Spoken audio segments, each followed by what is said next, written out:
তদ্ভক্তায় নমো নমঃ।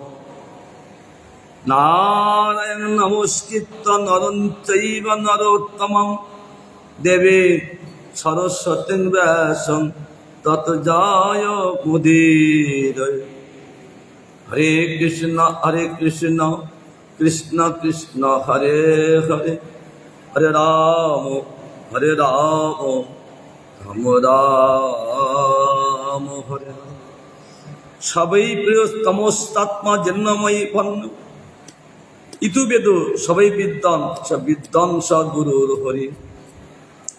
যথা সর্বসং প্রাণিনাং শরীরং জীবনং স্মৃতাং ততৈব সর্বধর্মাং জীবনং হরি তসনং।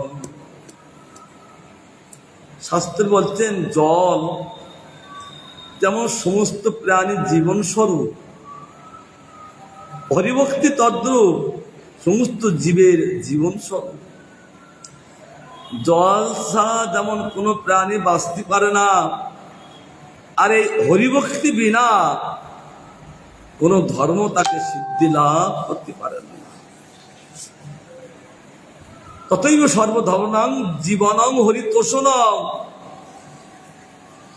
হরিতোষণের জীবের কার্য, হরি কি করলে সন্তুষ্ট হন সেটা সেবকের ধর্ম। সেবকের অন্য কোনো ধর্ম না, তার অন্য কোনো ধর্ম নেই না, তো বটে নেইও, তার একটাই ধর্ম, সেব্যকে তোষণ করা, খুশি করা। তা কি দিয়ে করতে হবে? চৈতন্য চৈতামিতে শ্রীমান মহাপ্রভু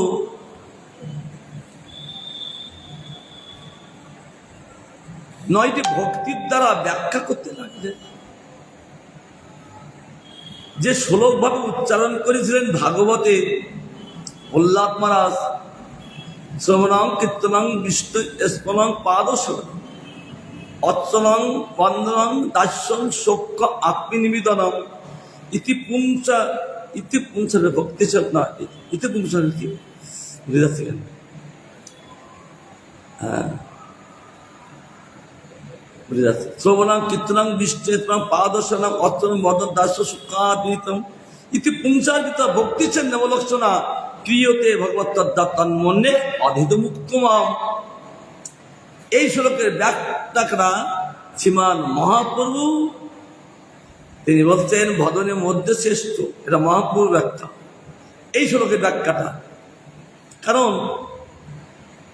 তিনি আরো নিজের শ্লোক ভাবে বললেন। প্রহ্লাদ মহারাজ এটা কার কথা বলেছিলেন? প্রহ্লাদ মহারাজ সপ্তম স্কন্ধে এই নবদা ভক্তির কথা কাকে বলেছিলেন? বাবাকে বলেছিলেন। বাবাকে বলেছিলেন। তার জন্য হিরণ্যকশিপুকে বলেছিলেন। কিন্তু হিরণ্যকশিপু তো নিন্দা করলো, ব্যাখ্যা করতে পারেননি প্রহ্লাদ। কারণ তিনি মহাভাগবত ব্যাখ্যা করতে পারতেন। যেহেতু তিনি মহাভাগবত, শুধু মহাভাগবত না, আবার ভগবানের বিভূতি, প্রহ্লাদ রূপী ভগবান এই জগতের। তিনি শিক্ষা দিলেন কি? কৃষ্ণ রক্ষতিন জগত্তই গুরু, এই শ্লোকের শিক্ষা দিলেন প্রহ্লাদের দ্বারা। শ্রী ভগবান সহনশীলতা তাকে শিক্ষা দিলেন, এবং গোবিন্দ যে রক্ষা করেন তা প্রহ্লাদের দ্বারাই জগতের শিক্ষা দিলেন। তার বাবা এত কিছু করে কিচ্ছু করতে পারেনি। তার জন্য এই নবদা ভক্তির ব্যাখ্যা সেখানে প্রহ্লাদ বলেছিলেন বটে, কিন্তু ব্যাখ্যা হয়ে যেমন আত্মারাম শ্লোকের আত্মার আমর্ষমনীয় নির্গন্ত পুরক্রম পূর্বন্ত ঐতকেন ভক্তি মিত্যঙ্গুত গুরুহরি, এটা ভাগবতে আত্মারাম মণিগণ কেবল তারা আত্মায় রমণ করে চলেছেন সেই গোবিন্দকে, কিন্তু ব্যাখ্যা হয়নি। আমার মহাপ্রভু এই ভক্তরূপে এসে সেই শ্লোকের ব্যাখ্যা সার্বভৌম ভট্টাচার্যের কাছে বলেন 18 প্রকার, কিন্তু আরো করতে পারতেন, কিন্তু অত রসজ্ঞ না।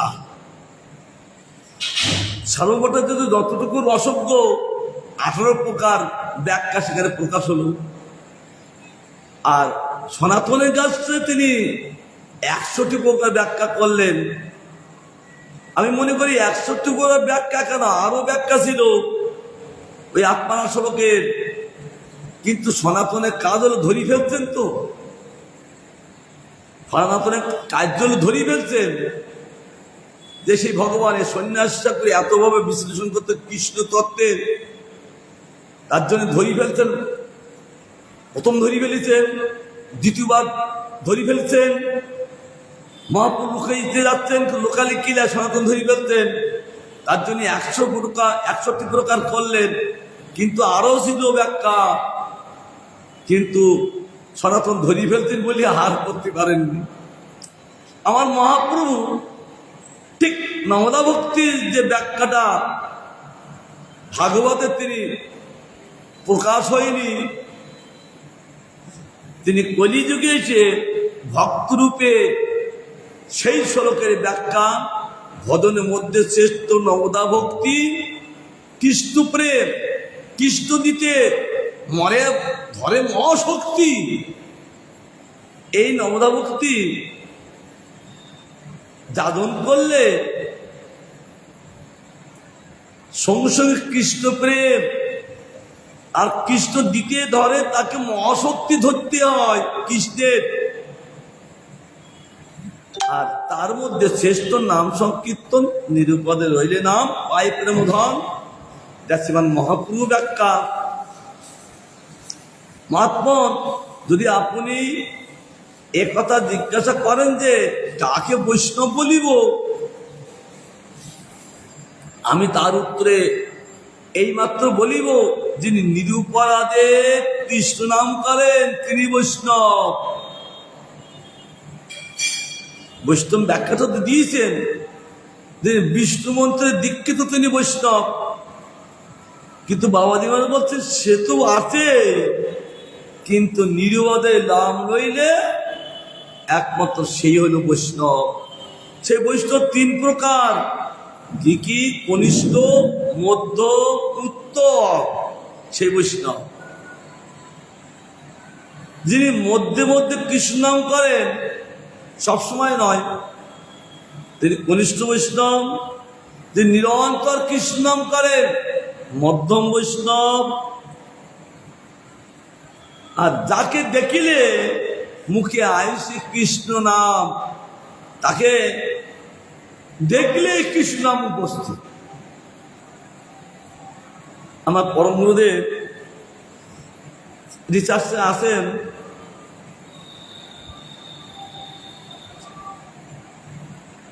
একজন বয়স্ক লোক, মোটা, তিনি তার বাড়িতে যেতেন আর শুধু বলতেন চলে আসুন, প্রভুপাদের কাছে চলে আসুন, একবার প্রভুপাদকে দেখুন। বলছেন আমি আমার লাইফে আমি আজ পর্যন্ত কাউকে প্রণাম করিনি।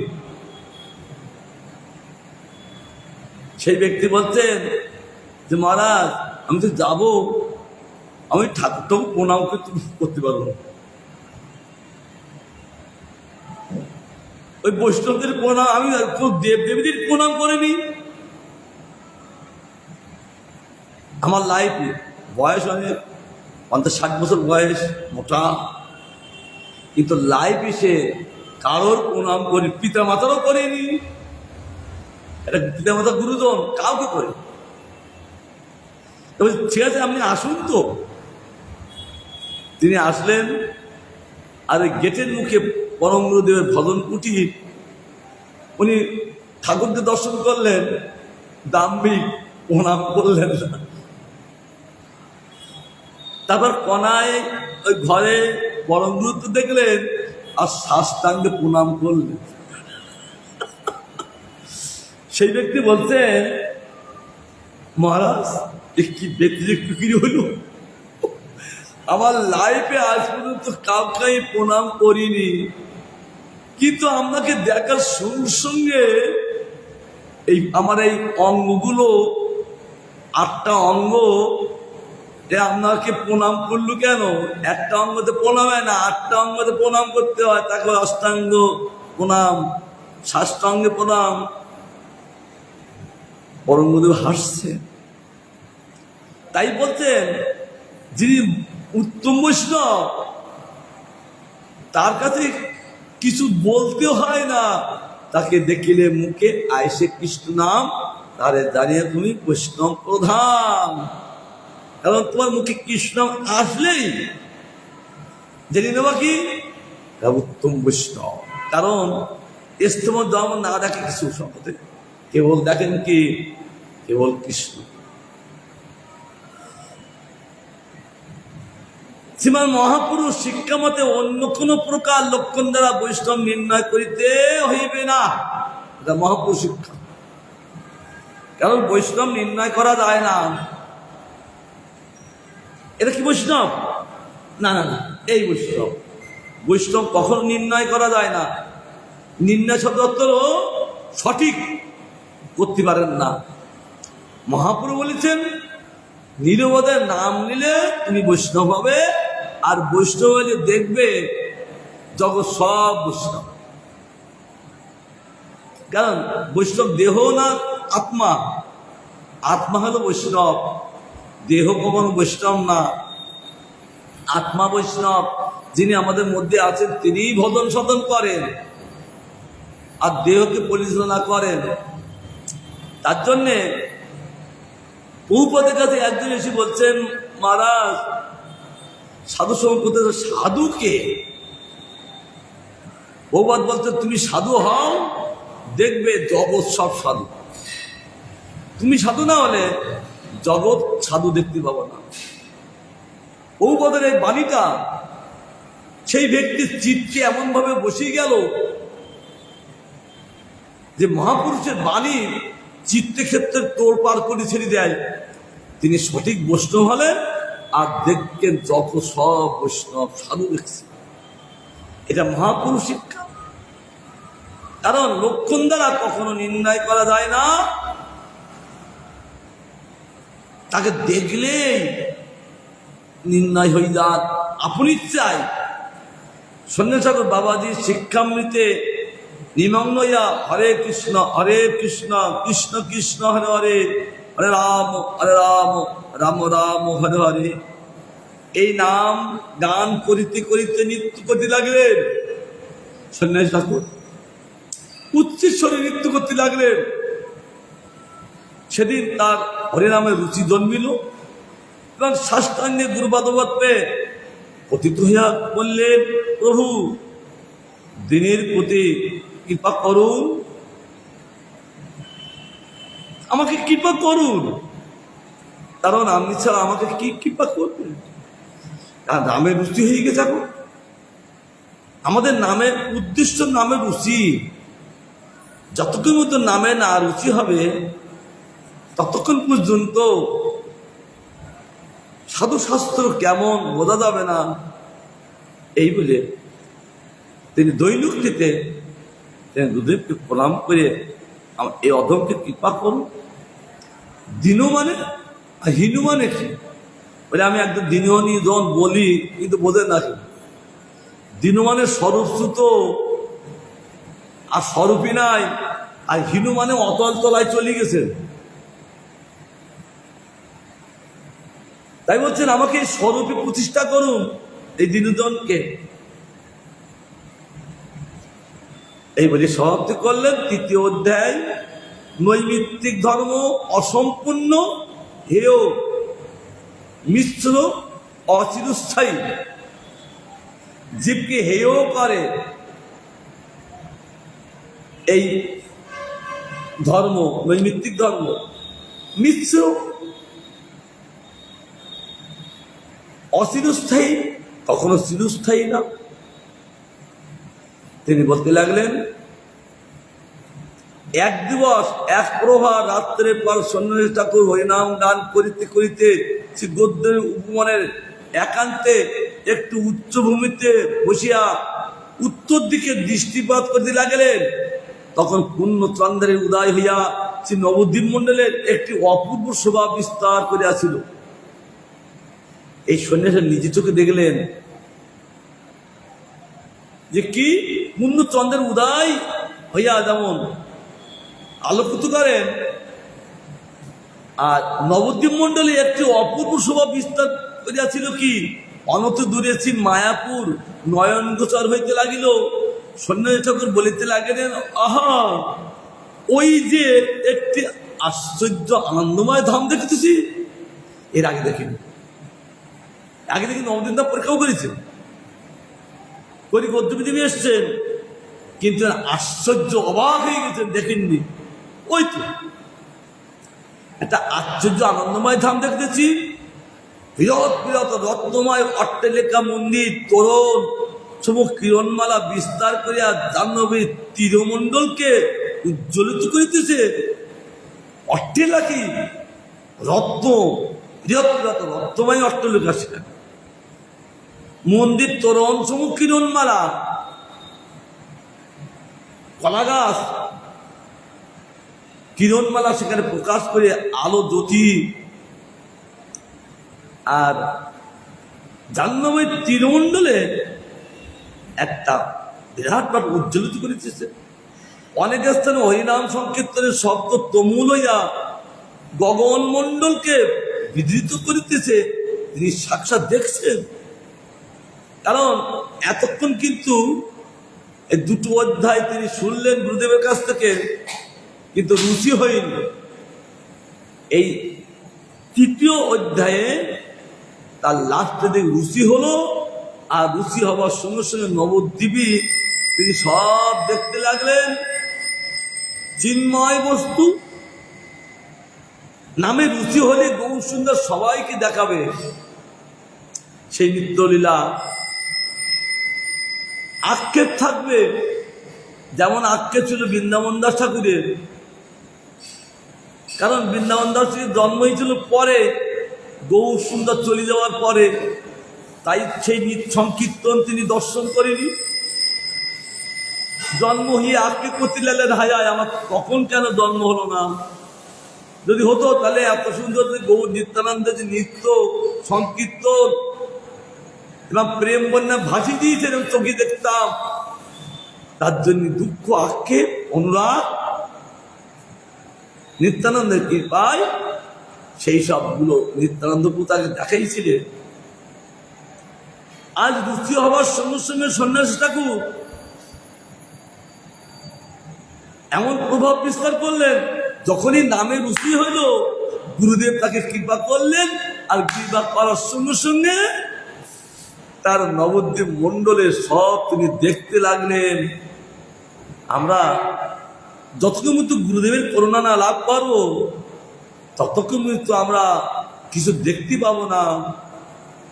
গুরুদেব কৃপা করলে তখন আমরা দেখতে পাবো। এই সন্ন্যাসী সব দেখতে লাগলো। অনেক স্থানে হরিনাম সংকীর্তনের শব্দ তুমুল হইয়া গগনমণ্ডলকে বিদারিত করে দিয়েছেন। গগনকে নারদের ন্যায় কত শত ভক্তগণ বিনা যন্ত্রে নাম গান করিতে করিতে নৃত্য করিতেছেন। আরো দেখলেন নারদের ন্যায়, নারদ যেমন বিনা বাজিয়ে, মহতি বিনা, তম্বুরু কচ্ছপ বিনা, না কচ্ছপটা সরস্বতী, মহতি বিনা বাজিয়ে তিনি স্বর্গমত্ত পাতাল গুণগান করে চলতেন। আর এখন সন্ন্যাসী দেখছেন নারদের ন্যায় কত শত ভক্তগণ, মানে কত শত ভক্তগণ তার বিশেষণ নেই, কেবল বিনা বাজিয়ে তো কীর্তন করে নৃত্য করিতেছেন। কোন দিকে সে তো কলেবার দেব দেব মহাদেব ডম্বুর ধরিয়া হা বিশ্বম্বার দয়া করো বলিয়া উদ্দণ্ড নৃত্য করিতে করিতে পতিত হইতেছেন। আরো দেখলেন যেহেতু ধাম নৃত্য, তার লীলা নৃত্য দেখবেন কে? শিষ্য যখন উপযুক্ত রুচি এসে গেলেন, আর তখন গুরুদেব আশীর্বাদ করলেন। আশীর্বাদ দ্বারাই বস্তু প্রকাশ, আত্মদর্শনকার দেখতে থাকেন। আর মহাদেব তিনিও কেবল নৃত্য করিতে করিতে পতিত হইতেছেন মাটিতে। চতুর্মুখ ব্রহ্মা কোন স্থলে বসিয়া বেদবাদী ঋষিদিকে সবাই মন প্রহৈব পুরুষ সত্যৈশ্ব প্রবর্তক সুনির্মিলাম ইমাং প্রাপ্তি নিশান জ্যোতিরব্যয়। এই বেদমন্ত্র পাঠ করিয়া ইহার ব্রহ্মা বেদমন্ত্র পাঠ করতে লাগলেন।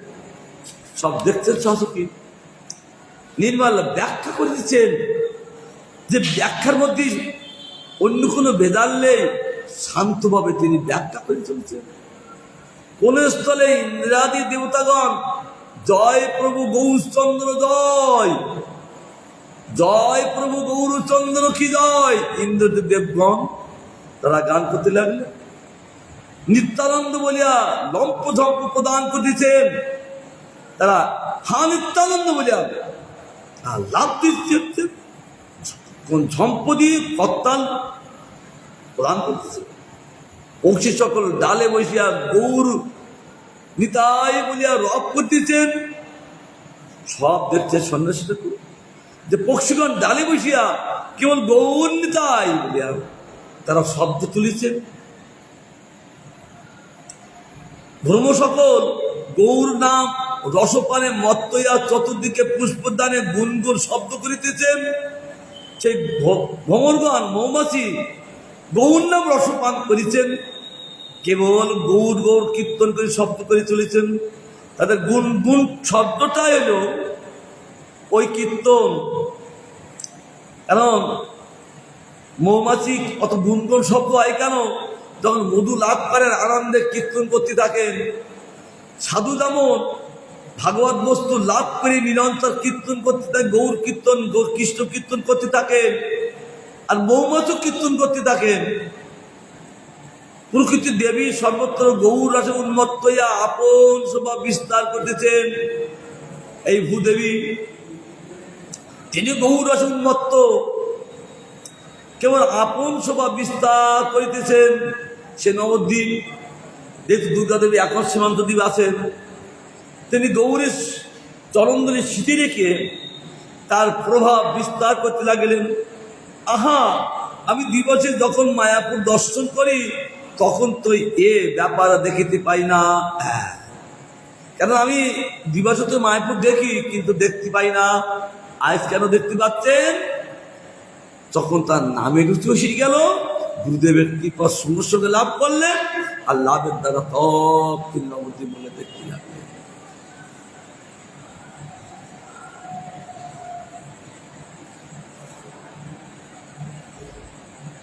এখানে সে কথা দিয়েছে। আজ বা কি দেখেছি? তখন সে গুরুদেবকে স্মরণ করিয়া বলেছে যে প্রভু, আজ জানিলাম আপনি আমাকে কৃপা করিয়া অপেক্ষা তো মায়াপুর দর্শন করাইলেন। আজ আমি জানতে পেরেছি গুরুদেব, যখন আমার চিত্তে উল্লাস এসে গেল, রুচি এসে গেল, আজ আমার কৃপা করিয়ে মায়াপুর আমার দর্শন করালেন। কিন্তু আগে অনেক মায়াপুর দর্শন করে কিছু দেখি নাই, কিন্তু আজ আপনার কৃপায় আমি সব দেখলাম। আজ হইতে আমি গৌরচন্দ্রের নিজদন বলিয়া পরিচয় দিবার একটি উপায় সিদ্ধন করিব না। আমি আর অন্য কারণ নয়, আমি আজ আমার পরিচয় যে গৌরচন্দ্রের নিজদন আমি এই সিদ্ধন করিব। আমি বাড়ির লোক না। আমি দেখেছি যে অপ্রাকৃত নবদ্বীপের সকলে তুলসী মালার তিলক নামাক্ষর ধারণ করিয়াছেন। সকলে তিলকের নাম কি অপ্রাকৃত তিলক? এই যে তিলক অপ্রাকৃত তিলক, প্রাকৃত নয়। আর কি করতে লাগলেন? তুলসী মালায় হরিনাম করতে লাগলেন, সবাইকে দেখতে লাগলেন। আমিও তাই করিব বলিতে বলিতে সন্ন্যাসা করে এক প্রকার অচেতন অবস্থা উপস্থিত হইল। আর চেতন নাই, অচেতন হয়ে গেলেন। কারণ গৌরসুন্দর সব তাকে দেখালেন, গুরুদেব কৃপা করে সব লীলা তার দেখালেন। দেখতে দেখতে অচেতন আর চেতন নাই, অচেতনের শব্দ অর্থ হল মূর্ছাগত হয়ে গেলেন। কারণ তুমি যে দেখেছো কারোর সঙ্গে বলতে পারবে না, কিন্তু এই বলতেন যে তা না বলে আর পাবো কোথায়? কারণ এইগুলো ভগবান তুলেছেন কেন? না তুললে তো জীবের ভজন সাধন হবে কি করে? এগুলো তুলেছেন মানে লোভ জাগাচ্ছেন। জীবের এইসব না তুললে লোভ যদি না জাগে ভজন সাধন করবে? কখনো করবেন না। তার জন্য তিনি এইগুলো তুলে ধরেছেন ভক্তিমোহন ঠাকুর। অতি অল্পক্ষণের মধ্যে আবার ঠাকুরের জ্ঞান হয়ে গেল। সন্ন্যাস ঠাকুর জ্ঞান হইল বটে, কিন্তু সে অপূর্ব চিন্ময় ব্যাপার সকল আর নয়ন গোচর হইল না। জ্ঞান হলেন কিন্তু আর দেখতে পাচ্ছেন না। তখন সন্ন্যাস ঠাকুর কাঁদিতে কাঁদিতে বলিলেন, আমি বড় সৌভাগ্যবান, যেহেতু গুরু কৃপা লাভ করিয়া ক্ষণকাল নবদ্বীপ ধাম দর্শন করিলাম। কেবল কান্তি লাগলেন, নাহলে আমি নবদ্বীপ ধাম দর্শন কেমন করে করতে পারতাম? আজ আমি বড় সৌভাগ্যবান, নিজেকে সৌভাগ্য মনে করলেন, ভাগ্যবান মনে করলেন। ক্ষণকালের মধ্যে, বেশিক্ষণ দেখতে, ক্ষণকালের মধ্যে দেখলেন, একটা পলকের মধ্যে এত লীলা দেখলেন। আজ আমি দর্শন করলাম। পথ দিয়ে সন্ন্যাস ঠাকুর দণ্ডটি জলে বিসর্জন দিয়া, সঙ্গে সঙ্গে তার তিনজনই সন্ন্যাস ছিল, মায়াবাদী সন্ন্যাসী। এত নিজেকে ধিক্কারে যে অদঙ্গানে শিখেছেন, তিনি জলে ফেলে দিলেন। গলসের ত্রিকণ্ঠে তুলসী মালা ললাটে উদ্ধপুণ্ড ধারণ করিয়া হরি হরি বলিয়া নাচিতে লাগিলেন। যে দেখেছেন তিনি সমস্ত নবদ্বীপবাসীদের কণ্ঠী মালা তিলক ধারণ করে হরিনাম করে চলেছেন, ঠিক সেইভাবে আচরণ করতে লাগলেন। গৌতমবাসী বৈষ্ণববর্গ তার অপূর্ব নূতন বেশ ভাব দর্শন করিয়া তাকে ধন্য ধন্য বলিয়া দণ্ড প্রণাম করতে লাগলেন।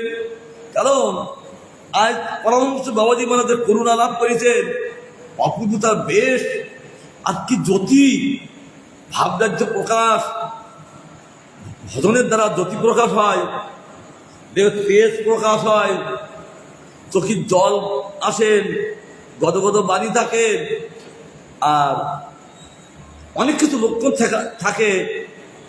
সব লক্ষণগুলো সন্ন্যাস ঠাকুর দেখলেন, আর অপূর্ব, মানে পূর্বে কোনদিন এরকম দেখেনি, তাকে ধন্যবাদ প্রণাম করতে লাগলেন। সন্ন্যাস ঠাকুর ওই সময় একটু লজ্জিত হইয়া বলিলেন, ভালো, আমি বৈষ্ণব দিকে কৃপাপত্র হইবার জন্য বৈষ্ণব বেশ গ্রহণ করিলাম, যে এইবার আমি ভালো হইল, আমার এবার বৈষ্ণব দিকে কৃপা হয়ে যোগ্য লাভ করাবার জন্য আমি বেশ ধারণ করলাম। কারণ বেশ ধারণ করলে বৈষ্ণবদের কৃপা আসেন। কিন্তু এই ব্যাপার একটি দায় উপস্থিত হইল। আমি শ্রী গুরুদেবের মুখে বারম্বার কথাটি শুনিয়াছি, কি তেনাদপি শুনেছেন, তররপি সহিষ্ণু না অমানি না মানদেন কীর্তনীয় সদা হরি।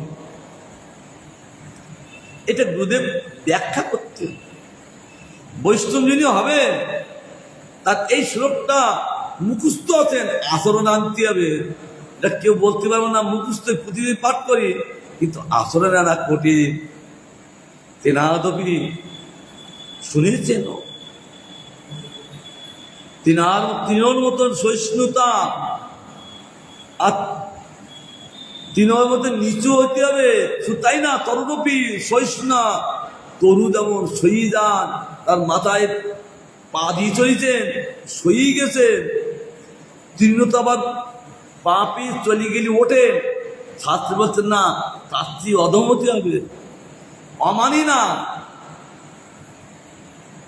তিনি কেবল মানদনকে কীর্তনে তিনি সকলকে মান দিয়ে চলেছেন, আর নিজে অমানি। এটা পরমহংস বাবাজি মহারাজ তিনি সুন্দর সুন্দর করে তিনি ব্যাখ্যা করে। তখন যে বৈষ্ণবগণকে গুরু বলে মনে করি, তারা আমাকে প্রণাম করতেছে।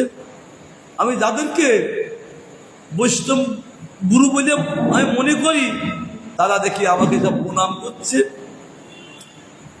আমার কি গতি হইবে? আমি তাদের গুরু বলি প্রণাম করি, কিন্তু আমাকে উল্টো প্রণাম করছেন। হায় হায়, এদিকে অদম্যা, সবাইকে সম্মান দিতে লাগলেন, নিজেকে অমানিত করতে লাগলেন। আমার কি গতি হইবে? এইরূপ চিত্তে আলোচনা করিতে করিতে পরমহংস বাবাজির নিকট গমন করত। তাকে সাষ্টাঙ্গে প্রণাম করিলেন। প্রণাম করে মাধবী মণ্ডপে আসীন হইয়া বসে বাবাজি মশাই হরিনাম করতেছিলেন। সন্ন্যাস ঠাকুর সম্পূর্ণ বেশ পরিবর্তন নামে ভাবোদয় দেখিয়া বৎসন্ধরা চির শিষ্যকে স্নাত করাইতে করিতে তাকে আলিঙ্গন করিলেন। তিনি মাধবী মণ্ডপে বসে তিনি হরিনাম করছেন। এমন সময় সন্ন্যাসীকে দর্শন করলেন। দর্শন করার সঙ্গে সঙ্গে তার বেশ পরিবর্তন আর ভাবোদয় অপ্রেমচ্ছ বর্ষণ করতে লাগলেন। আহা, সেই শিষ্যকে দেখিয়ে গুরুদেব কাঁদতে লাগলেন। আর কাঁদতে কাঁদতে তাহলে আলিঙ্গন করলে, প্রেমে আলিঙ্গন। বলিলেন, ওহে বৈষ্ণব দাস, আজ তোমার মঙ্গল পূর্ণ দেহ স্পর্শ করিয়া আমি কৃতার্থ হইলাম। আজ থেকে তার নাম দিলেন বৈষ্ণব দাস। কারণ এর আগে কিন্তু তিনি বৈষ্ণব দাস কোনো কিছু নামই দেয়নি। আজ বৈষ্ণবে যদি তিনি দাস হয়েছেন, তার জন্য বলছেন ঠাকুরের পূর্ব নাম, আচ্ছা, মঙ্গলপূর্ণ দেহ স্পর্শ করিয়া আমি কৃতার্থ হইলাম। তোমার দেহ স্পর্শ করে আজ আমি পূর্ণতা হলাম। এখন আমি পূর্ণতা হইনি, যে অপূর্ব তোমার ভাব, নামের রুচি, প্রেমোদয় দেখে আমি কৃতার্থ হইলাম। নিজেকে আমি সুখী মনে করি। এই কথা বলে আমার তো সন্ন্যাস ঠাকুরের পূর্ব নাম দূর হইল, বৈষ্ণব নাম হইল। এখন বৈষ্ণব নামে পরিচিত হইলেন। সন্ন্যাস ঠাকুর আজ হইতে একটি অপূর্ব জীবন লাভ করলেন। মায়াবাদী সন্ন্যাসী বেশ, সন্ন্যাস আশ্রমের অহংকারপূর্ণ নাম ও আপনাকে মহৎ বুদ্ধি এ সমস্ত দূর হইল। তিনি মায়াবাদী সন্ন্যাসী বেশ ত্যাগ করলেন, আর নামও তিনি ত্যাগ করে দিলেন, দণ্ড ফেলে দিলেন। আর অহং বুদ্ধি, যেটা বুদ্ধি ছিল, সেটা দূর করে দিলেন। অপরাহ্নে পদঙ্গপঞ্চী গোদ্রম ও মধ্যদ্বীপবাসী অনেকগুলি বৈষ্ণব পরমহংস বাবাজি মশাইকে দর্শন করতে আসিলেন। গোদ্রমবাসী ও মধ্যদ্বীপবাসী, মধ্যদ্বীপ কোনে বলতো? ওই দেবপল্লী, দেবপল্লী মধ্যপ্রদেশ। সেখানে দুই দেখার থেকে গোত্রমন্ত্রী বৈষ্ণব আসলেন, মধুদ্বীপকে বলেছিলেন, আমি বাবাকে প্রণাম করতে লাগলেন। আর পরমহংস বাবাজি মহাশয়কে পরিবেষ্টন করিয়া সকলে বসে আছেন। সকলে তুলসী মালা হরিনাম জপ করিতেছেন। কেউ কেউ হা গৌরাঙ্গ নিত্যানন্দ, কেউ হা সীতানাথ, কেউ কেউ হে জয় শচীনন্দন, এই বলতে লাগলেন কেবল উচ্চস্বরে। এইরূপে বলিতে বলিতে চোখের জলে ভাসিতেছেন সকলেই। সেই গোদ্রমবাসী বৈষ্ণব, মধুদ্বীপবাসী বৈষ্ণব সেই বাবাজি মাঝে কাছে বসে হরিনাম করতে করতে তারা চোখের জলে ভাসতে লাগলেন। কেউ হা সীতানাথ, কেউ হা শচীনন্দন, কেউ হা গৌর নিত্যানন্দ, এই বলতে বলতে চোখের ভাসতে লাগলেন। আর আর এইরূপ বলিতে বলিতে চোখের জলে ভাসিতেছেন। বৈষ্ণব সকল পরস্পর ইষ্টপুষ্টি করিতেছেন। সমাগত বৈষ্ণব সকল তুলসী পরিক্রমা করিয়া বৈষ্ণবকে দণ্ডবাদ প্রণাম করিতেছে। এমন সময় বৈষ্ণব দাস আসিয়া শিববৃন্দা দেখি পরিক্রমা করিয়া বৈষ্ণবগণের পদরজে গড়াগড়ি দিতে লাগলেন। কি তৈল গুরু বৈষ্ণবের করুণা হলে কি না লাভ হয়। আজ গুরুদেবের অপার করুণায় তিনি নবদ্বীপ মন্দিরের সবকিছু দর্শন করলেন, নিজেকে অদম্যান করে আগের বেশ ছেড়ে দিলেন। বাবাজি মহারাজ তাকে বৈষ্ণব দাস নাম দিলেন। আর এইসব বৈষ্ণবদের কাছে এসে তাদের অপূর্ব জ্যোতি দেখিয়ে তিনি তাদেরকে প্রণাম করে পদরাজে কেবল গড়াগড়ি দিতে লাগলেন। কোন কোন মহাত্মা কন্যা কন্যী করিয়া বলিতে লাগলেন, ইনি না সেই সন্ন্যাসী ঠাকুর? কানাকানি করতেন গোপনে, কানাকানি মানে কানাকানি করতে লাগলেন, সেই না? এই কি পরিবর্তন আস এই বলতে লাগলেন। আজ এরা কি আশ্চর্য মূর্তি দিয়েছে, এতদিন এরকম মূর্তি কোনোদিন দেখি না, অবাক হয়ে যাচ্ছে সন্ন্যাস ঠাকুর। এর আগে তো অনেকবার দেখেছেন, তারা প্রতিদিন এসে বাউদি মাতাকে বলছে হরিনাম করতেন, পরভারি কথা শুনতেন, কিন্তু তার এরকম ভাবে আশ্চর্য মূর্তি দেখেননি। বৈষ্ণবের সম্মুখে গলাগলি দিতে দিতে বৈষ্ণবদাস বলিতেছে, অদ্য আমি বৈষ্ণব পদরত লাভ করে কৃতার্থ হইলাম। সার্থকতা হলো, পরিপূর্ণতা হলো। শ্রী গুরুদেবের কৃপায় আমি ভালোরূপে জানিয়াছি যে জীবের বৈষ্ণব পদরত ব্যতীত আর গতি নাই। এই জীবের বৈষ্ণব রথ ছাড়া জীব কখনো এই প্রেম লাভ করতে পারেন না। এই বোধধামে যেমন কৃষ্ণের প্রেম আছেন, আর বৈষ্ণব পদরথে আছেন কৃষ্ণ প্রেম, সমস্ত দোষ কাটিয়ে দেয়। তার জন্যে আজ আমি একটা বিরাট জীবের বৈষ্ণব পদরথ ব্যতীত আর কোনো গতি নাই। আজ দেখলাম বৈষ্ণবের পদরথ, বৈষ্ণবের চলামৃত, বৈষ্ণবের অধরামৃত, এই তিন বস্তু ভবরোগের ঔষধ। কি? বৈষ্ণবের পদরথ, চলামৃত আর অধরামৃত মানে উচ্ছিষ্ট প্রসাদ, এটা ভবরোগের ঔষধ ও ভবরোগীর পত্র। এইটা ওষুধ। ইয়াতে কেবল ভবরোগ বিগত হয় এরূপ নয়, কিন্তু বিগত রোগ পুরুষের পরম ভোগ লাভ হয়। হে বৈষ্ণবগণ, আমি যে নিজের পাণ্ডিত্য অহংকার প্রকাশ করিতেছি এরূপ মনে করিবেন না। আমার হৃদয় আজকাল সমস্ত অহংকার শূন্য হয়ে আছে। কারণ তারা তখন কানাকানি করতে লাগলেন, তো সেই সন্ন্যাস ঠাকুর না তো বিরাট একটা পাণ্ডিত্য আছে, নিজেকে দম্ভ আছেন।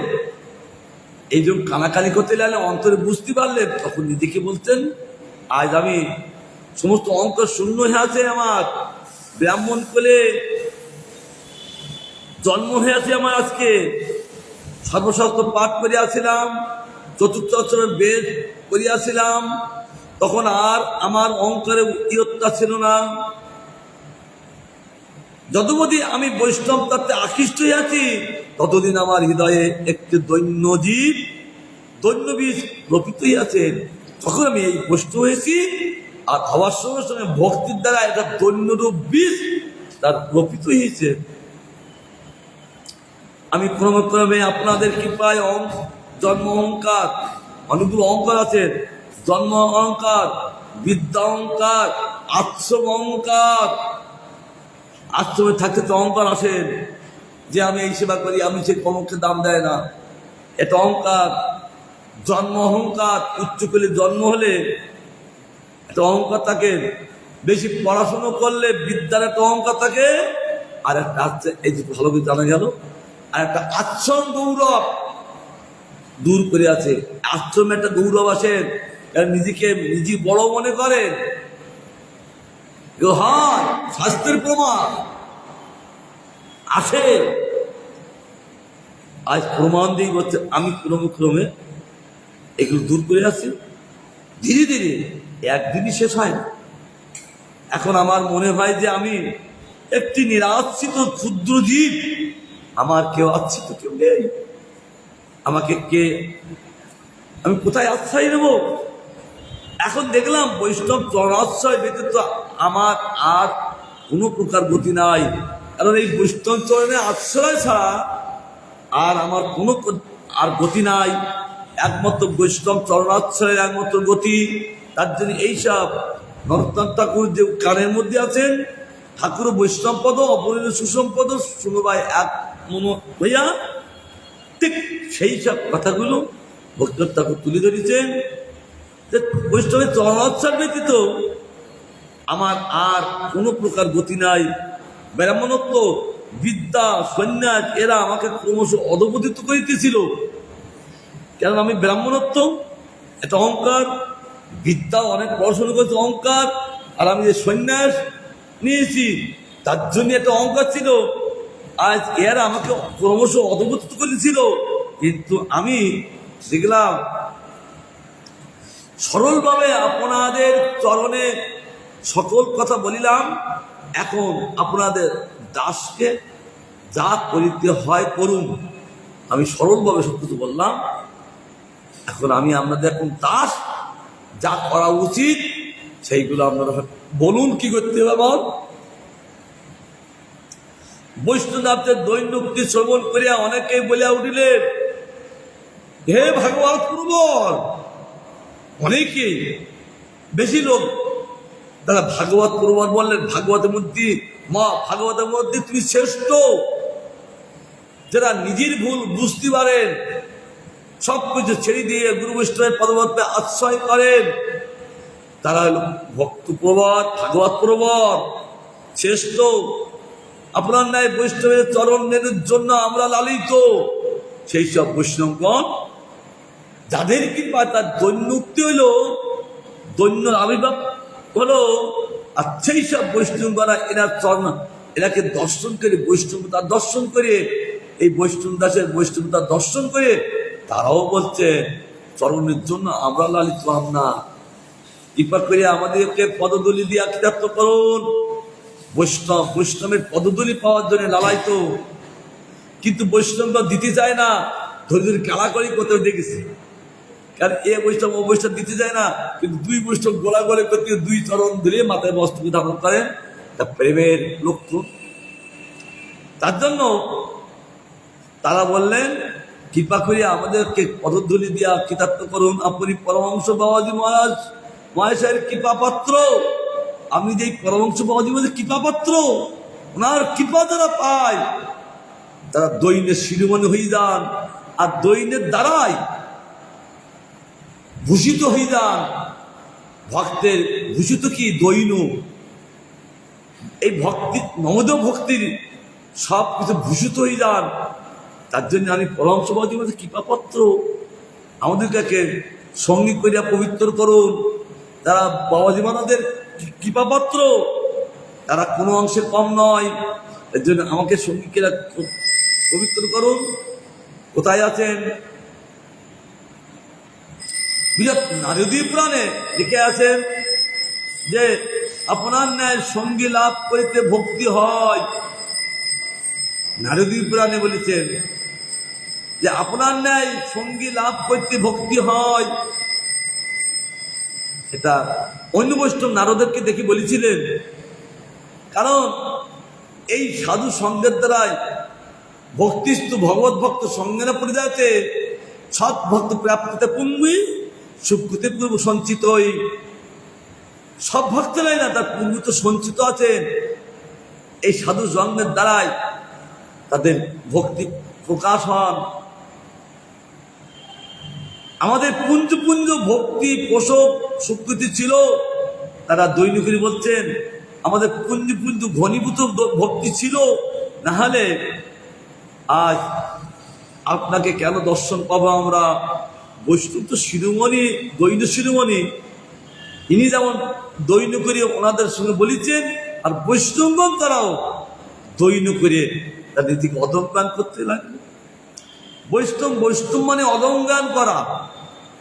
এই অদমগানের মধ্যে থাকেন কি? প্রেম। প্রেম পুষ্টতি থাকেন, তুষ্টতি থাকেন, পক্ষতি থাকেন, আর আস্বাদন করতে থাকেন। উভয় উভয়ের মধ্যে এই ভক্তি দর্শন করে তারা পরমানন্দে ভাসতে লাগলেন। তাই বলছেন যে আমাদের পুঞ্জপুঞ্জ ভক্তি পোষক স্বীকৃতি ছিল, সেই বলে আপনার সৎসঙ্গ আমরা লাভ করিলাম।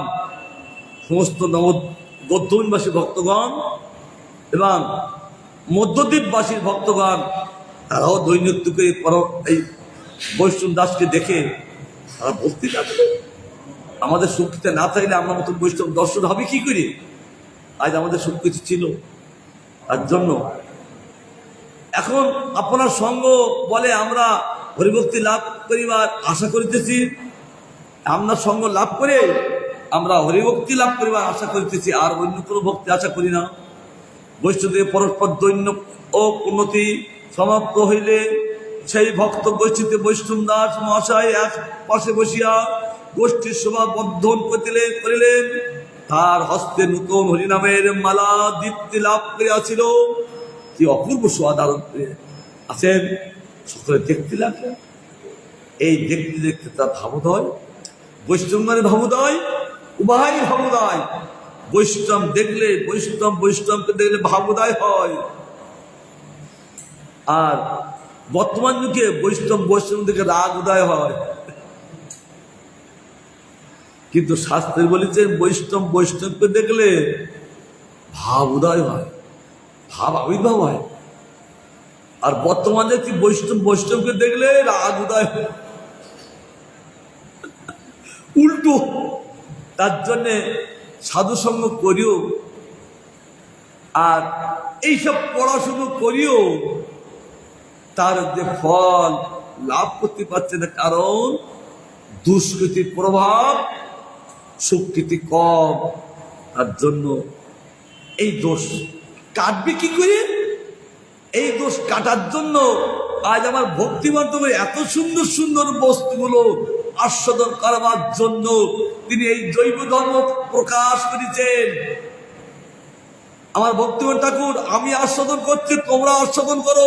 এইটা আস্বাদন করি সমস্ত দোষ যাবে। দেখো, এক বৈষ্ণবের অপার বৈষ্ণবের উভয় দৈন্যক্তিতে কেবল ভাব রাজ্য পুষ্ট করে চলেছে। এটা বৈষ্ণব ঠাকুর অপূর্বভাবে তিনি সভা তুলে ধরলেন আমাদের ভক্তিমান ঠাকুর। কারণ এই বস্তু আস্বাদন করো নিরন্তর। আমি আস্বাদন করছি, তার জন্য এই লিখছি, তোমরা আস্বাদন করো।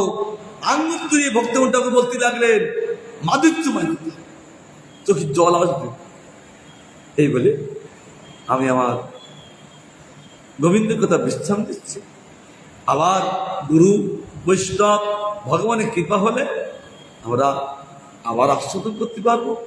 তাদের করুণা ছাড়া আমরা কেউ কোনদিন আস্বাদন করতে পারবো না। কারণ আস্বাদন করাবেন তিনি, গুরু বৈষ্ণব ভগবান। আর আমরা কি বড় লোক না ছোট লোক? আমরা বালক। যেমন পিতামাতা বালককে আস্বাদন করায় নিজে গালে চাবিয়ে পান খাবে বাচ্চাটা, কিন্তু বাচ্চাটা যদি গোটা পান দেয় খাতি পারবে না।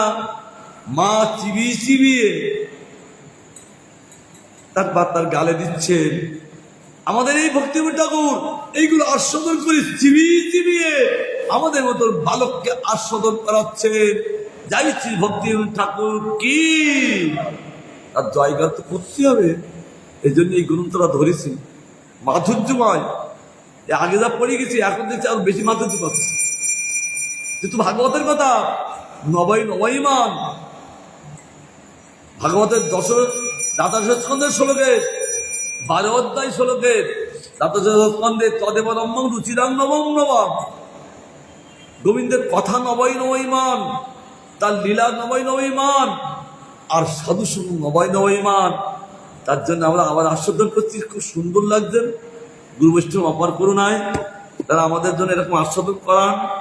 কারণ আমরা বাচ্চা আস্বাদন করতে পারি না, তারা আস্বাদন করাবেন আমাদের মুখে দিয়ে। আর প্রত্যেকটা আমাদের মুখে দিচ্ছেন, আমরা অপূর্বভাবে আস্বাদন করছি। এই আস্বাদন করলে আর যে আস্বাদন কিছু আছে না, এই হলো শ্রেষ্ঠ আস্বাদন। বাঞ্ছা কল্পতরুভ্যশ্চ কৃপা সিন্ধুভ্যেব পতিতানাং পাবনেভ্যো বৈষ্ণবেভ্যো নমো নমঃ।